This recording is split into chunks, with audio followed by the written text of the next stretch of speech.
Maryam, doctor Asifa Maryam ने लिखा है। ये BRI है, belt and road initiative, Chinese government का है। उसको हम डिस्कस करेंगे आज इसके इस एडिटोरियल में।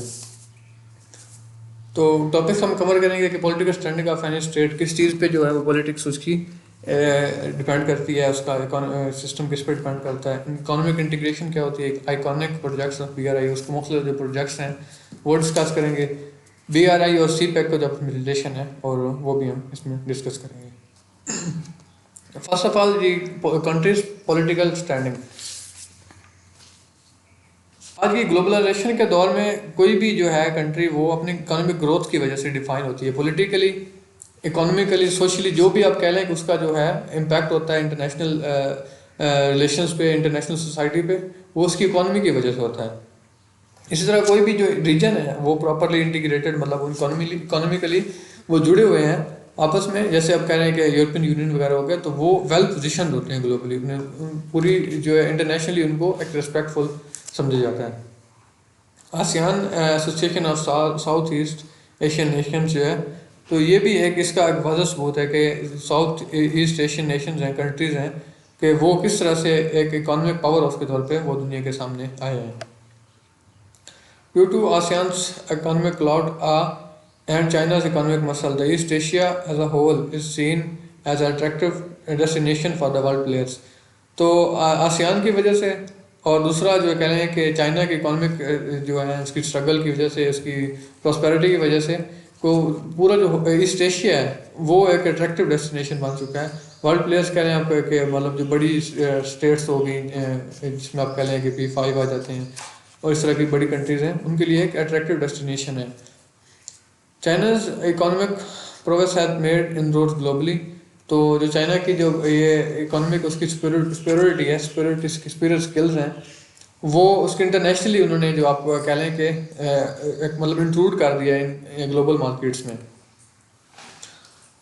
अच्छा, belt and road initiative China को क्या फ़ायदा पहुंच रहा है इससे, हम वो डिस्कस करेंगे कि चाइना इसकी वजह से आउटर जो है उसके वर्ल्ड रीजन्स हैं उन पे उसने एक्सेस हासिल कर लिया है। China has reached out to world region. The vision behind China's economic outreach is to diversify the trading links and look for new investment destinations. China को इसमें इकोनॉमिक आउटरीच जो करने के लिए उसने मुख्तलिफ जो है ट्रेड लिंक्स जो है उनको बनाया, डिवर्सिफाई किया है, और दूसरा उसके साथ जो मुख्तलिफ जो नई डेस्टिनेशन है अपनी, वो कहना है कि आप अपनी नई मार्केट्स जो हैं उनको वो तलाश कर रहे हैं। Seeing the economic progress of BRI सो फार, अभी तक एक तकरीबन BRI को जो भी उसकी वजह से इकोनॉमिक प्रोग्रेस हो रही है, उसकी वजह से तकरीबन 151 कंट्रीज़ ने इसको, इस इनिशिएटिव को ज्वाइन कर लिया है। ओके, इकोनॉमिक इंटीग्रेशन जो है ना, वो BRI का, बेल्ट एंड रोड इनिशिएटिव का जो है वो एक कह लें कि एक अच्छी जो है उसके कह लें आउटपुट आया है, वो इकोनॉमिक इंटीग्रेशन। तो इसकी वजह से जो है मुख्तलिफ कंट्रीज़ हैं जो उसमें शामिल हैं, जॉब क्रिएशन वो बहुत ज़्यादा हुई है, और दूसरा जो है उसके सोशल इकोनॉमिक इंडिकेटर्स जो हैं वो काफ़ी बेहतर हुए हैं। अब यहाँ पे एग्जांपल्स हैं कि Mombasa Nairobi standard gauge railway project in Kenya has generated 37,000 jobs. तो एक प्रोजेक्ट ने, रेलवे प्रोजेक्ट ने 37,000 जो जॉब्स वो क्रिएट किए हैं। The port of Bagamoyo in Tanzania, तो ये भी जो है ये चाइनीज़ असिस्टेंस से बनाई जा रही है। तो अफ्रीका में ये सबसे बड़ी पोस्ट है, तो इसकी वजह से जो ट्रेड कैपेसिटी है तंजानिया की वो बहुत ज़्यादा जो है बढ़ जाएगी। मार्टिन जैक्स कहते हैं, ब्रिटिश स्कॉलर हैं, कि vision of BRI has continued to materialise and evolve and has demonstrated vitality that no other initiative has. कि BRI की वजह से जो है क्या कहते हैं कि डेमोन्स्ट्रेटेड विटैलिटी, इस इनिशिएटिव की वजह से मतलब जो फ़वाइद हासिल हुए हैं, जो बेनिफिट्स हासिल हुए हैं, वो किसी प्रोजेक्ट की वजह से, किसी भी इनिशिएटिव की वजह से पहले हासिल नहीं किए गए। चाइनीज़ प्रेसिडेंट वो भी इसी तरह कहते हैं कि जो हमारे दुनिया को, वर्ल्ड को जितने भी मसाइल दरपेश हैं उनकी एक जो है उनको रोकने के लिए, उनको ख़त्म करने के लिए ये एक फर्म जो है कह लें कि एक बहुत ज़्यादा ही पावरफुल जो है वो रिस्पॉन्स है। इसकी वजह से जो प्रोजेक्ट्स लगाए गए हैं उनके बारे में कुछ यहाँ पे एग्जांपल्स दी गई हैं कि ये रेलवेज़ के बहुत ज़्यादा सारे इसमें बनाए जा रहे हैं, सिस्टम्स बनाए जा रहे हैं BRI के फ्रेमवर्क में। तो ये जो है इसका बहुत ज़्यादा जो है उनकी कंट्रीज़ के इकोनॉमिक ग्रोथ पे बहुत ज़्यादा पॉजिटिव इम्पैक्ट्स पड़ रहे हैं। BRI और CPEC को हम इसके रिलेशन को हम डिस्कस करेंगे कि BRI जो है बेसिकली ये ग्लोबल स्केल पे चल रहा है और इसके मुख्तलिफ प्रोजेक्ट्स हैं जो वो भी इसके अंदर चल रहे हैं। तो CPEC जो है बेसिकली ये BRI का एक सब प्रोजेक्ट कह लें। तो ये पाकिस्तान और चाइना के दरमियान है। तो ये एक कह लें कि एक बेहतरीन मिसाल है कि एक डेवलप्ड और डेवलपिंग इकॉनमी जो है वो किस तरह से मिलकर चल सकते हैं। डेवलपिंग कंट्रीज भी शामिल हैं BR में और डेवलप्ड कंट्रीज भी शामिल हैं। तो पाकिस्तान को इकोनॉमिक बहुत सारा चैलेंजेस जो हैं वो फेस कर रहा है पाकिस्तान की इकॉनमी, और जबकि चाइना की इकॉनमी आप इधर लिखी है आपने कि 18.566 बिलियन डॉलर्स। तो ये GDP जो है इसकी बहुत ज़्यादा है, लेकिन इस डिफरेंस के बावजूद पाकिस्तान और चाइना ये एक कह लें कि मिल के एक इनका विजन एक ही है इस मामले में कि एक्सेल करना है, हमने प्रॉस्पेरिटी लानी है।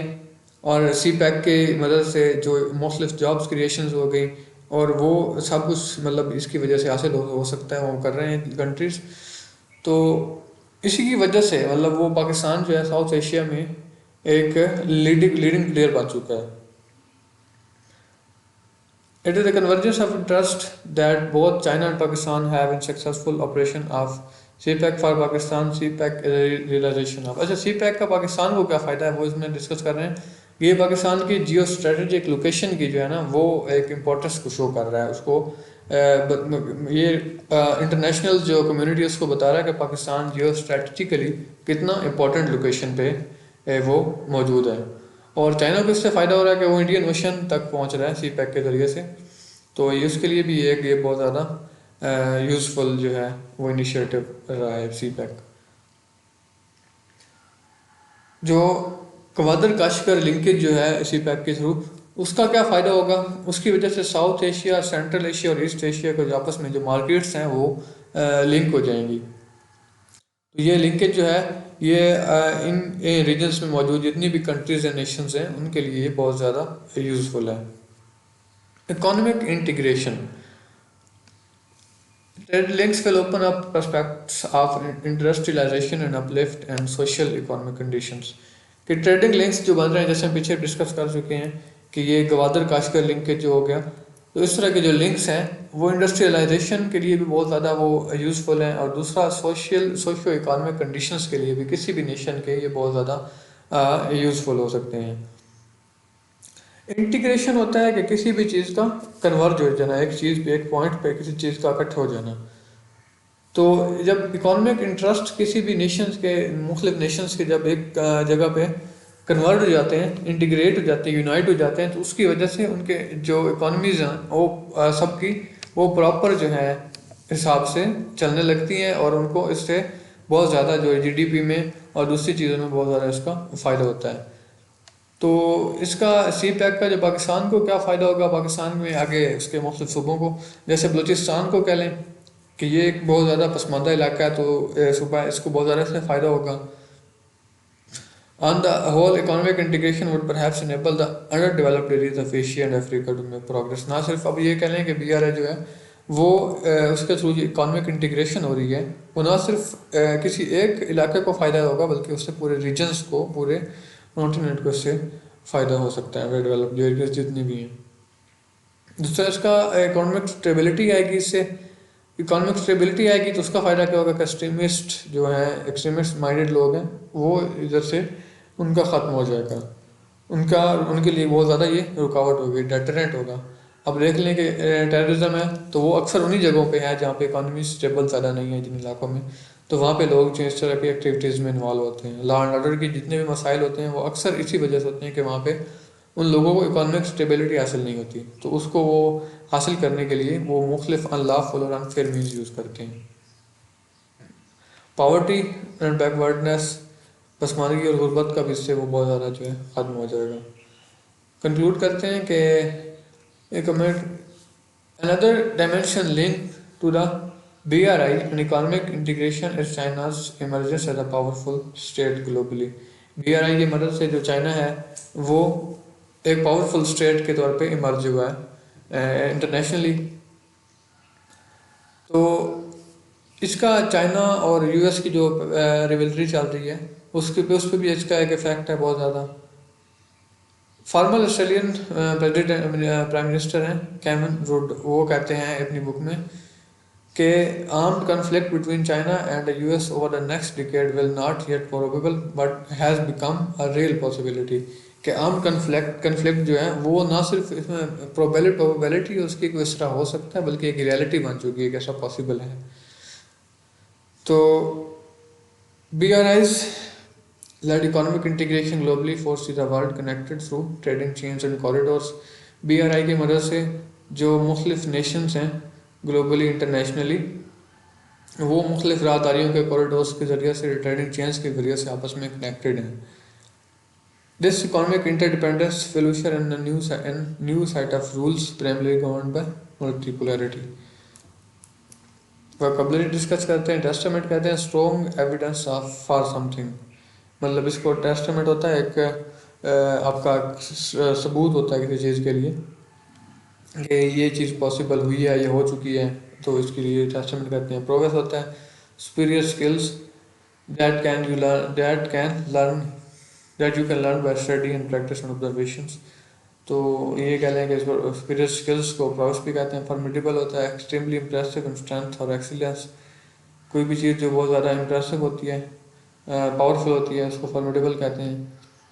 ये बेसिकली ये नेगेटिविटी में इस्तेमाल होता है कि वो मतलब कोई ख़तरनाक चीज़ के लिए एक्सट्रीम इंप्रेसिव होता है उसको। डेटरेंट है something immaterial that interferes with और डिलेज एक्शन और प्रोग्रेस, यानी किसी चीज़ के लिए रुकावट है, हिंड्रेंस क्रिएट करता है, उसको कहते हैं डेटरेंट। इंटेल्स होता है लॉजिकल कंसिक्वेंस, जो इसको ये भी कहते हैं किसी चीज़ को इम्पोज करना या इन्वॉल्वमेंट को भी इंटेल्स जो है वो किसी चीज़ का शामिल होना उसको भी कहते हैं। कैटास्ट्रॉफिक होता है एक्सट्रीमली हार्मफुल ब्रिंग फिजिकल और फाइनेंशियल रुइन। तो क्वेश्चन है हमारा एंड पे, right any 3 main projects of feedback under the flagship project of BRI in comment section. Comments में आप इसका आंसर